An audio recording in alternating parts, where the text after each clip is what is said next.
If you're a wholesaler in today's market, you need to be doing more volume. More volume requires more capital. As a transactional lender, I fund everything during the transaction period, which in my last video we talked about is from the contract to the close of escrow.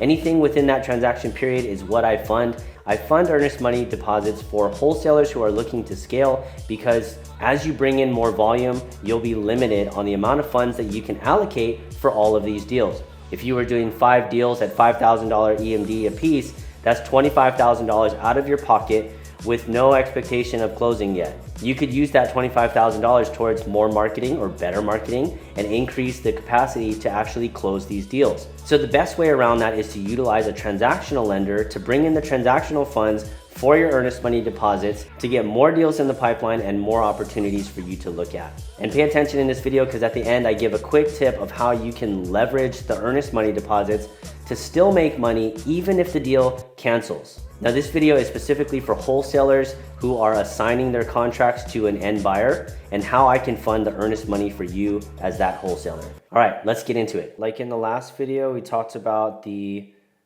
period from when the contract gets signed all the way through the close of escrow is your transaction period.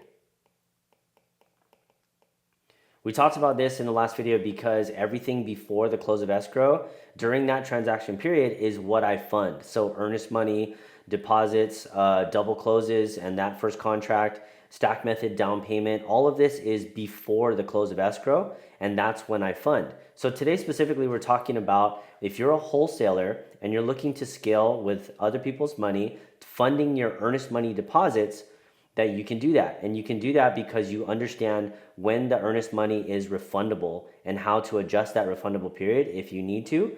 Also, how to negotiate with your end buyers so that your earnest money is then covered and you're not worried about refundability after the inspection period.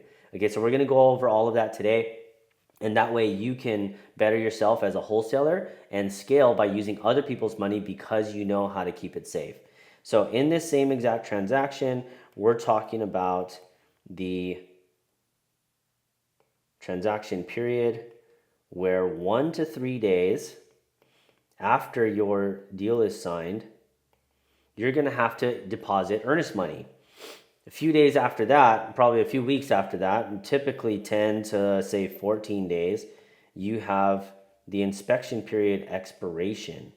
But between that time, from the purchase agreement being signed to your inspection period, the earnest money is refundable, right? So this is important, obviously, because if you wanted to cancel, the refundable earnest money allows the earnest money to go back to you, which is super important. So let's say in this deal, you put down $5,000 EMD. Okay, you have until the end of that inspection period to get that money back to you if you wanted to cancel that deal and find out, okay, I can't find any buyers for this. I need to get my earnest money back and cancel that deal. Now, what I want to talk about is after the inspection period, all the way to the close of escrow, when your funds are now non-refundable. As a transactional lender, I would never let it get to this point. If we were funding you as a wholesaler, the 5,000 EMD, and it is refundable, we would make that decision together. We don't have any buyers in place with their earnest money, so we're gonna cancel this deal. Now, in order to not cancel the deal and move all the way to close and get that assignment completed, you obviously have to have your assignment contract in place with your end buyer. You have the same close of escrow period, but this time your end buyer is gonna also put down earnest money, but before the expiration of the inspection period. Now, your end buyer doesn't get an inspection period where the EMD is refundable because they are putting in their own non-refundable EMD, right? And so that allows you to go past the inspection period on your original contract, because when your funds go non-refundable, you already have their funds deposited as non-refundable. Now, we're going to go over this in a second, but let's say they put down earnest money of $5,000 as well. Okay, So they put down non-refundable 5,000 EMD, and you put down refundable 5,000 EMD. After the inspection period, your 5,000 EMD goes non-refundable as well. Now you have two non-refundable $5,000 EMDs in escrow, right? Okay, so what I want to talk about now is what happens if the deal cancels, right? Because if it closes, that's the best scenario. Obviously, everybody's going to get paid as long as your assignment contract was sold for a high enough price to cover all of your costs. You're perfectly fine. You buy a property at $100,000, you sell it at $150,000. That $50,000 is your assignment fee, closing costs, and any other fees that you incurred during that escrow period transaction, right? So closing is not the problem. It's when you have to cancel, when no one understands what happens with the earnest money. Understanding what happens with the earnest money is the way you get funded every time, because if you can keep the earnest money protected and being refundable or replaced, you'll always have funding to scale. Okay, so now let's go over what happens in the event you cancel, because that's the most important thing. Okay, if the deal gets canceled after the inspection period, let's put after. After the PSA, the original contract inspection period, right? If it gets canceled during the time that's after the refundable inspection period on your contract, where does the money go? Well, you agreed with the seller that they would get $5,000 EMD if you canceled or couldn't perform on your contract because you went past the inspection period and it became non-refundable. Okay? Now, on your contract, you also collected $5,000 EMD. But you, from the very beginning, made your earnest money deposit required to be non-refundable. So you also get $5,000. Now, if you used a transactional lender like myself, you would owe me the $5,000 that I put in for your deal. Therefore, you would take out $0 from that deal. I wouldn't make any money either. I just get back my original $5,000, right? And nobody made any money. Now, here's the way that you can cover all of your expenses.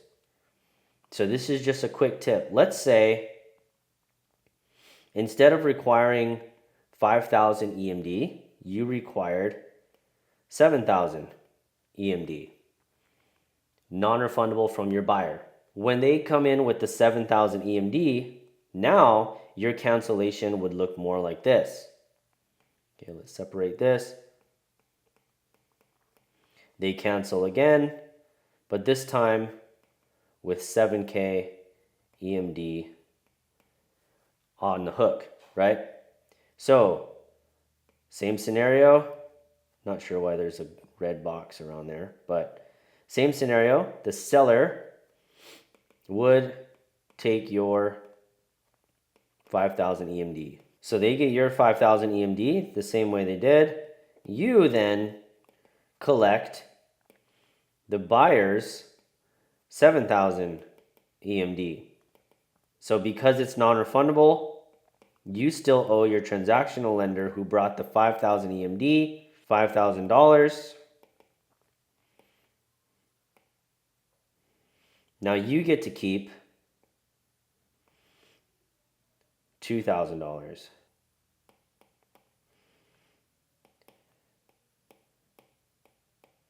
So you being able to collect $2,000 is very important because you put your time and efforts into that deal. Another reason it's important to have them putting in a higher earnest money so that you can collect something like this, like $2,000, is because you might have to pay a transactional lender an upfront fee to borrow their funds. That's typically just the cost of capital. So if a transactional lender was charging you $500 of an upfront fee in order to fund $5,000 in your deal, That's a fair price for their time and effort and for reserving those funds for your specific deal. If you had to pay them $500 and you put in your time and efforts on that deal, in this scenario, you could afford to pay yourself back the amount you paid for that transactional lender's upfront fee. So that means you would still net $1,500 for your time and effort. So that's it for now, guys. I hope that breakdown was helpful for you to understand the transaction a little bit better and how to keep earnest money safe during the refundable period. Also, how to leverage the refundable period and the amount of earnest money you're requiring from your end buyer to make money even if the deal cancels. I'm gonna keep going over deals like this, guys, so hopefully you will like and share this video if it was helpful to you, and it can be helpful to any other wholesalers in your network. And I look forward to seeing you in the next video.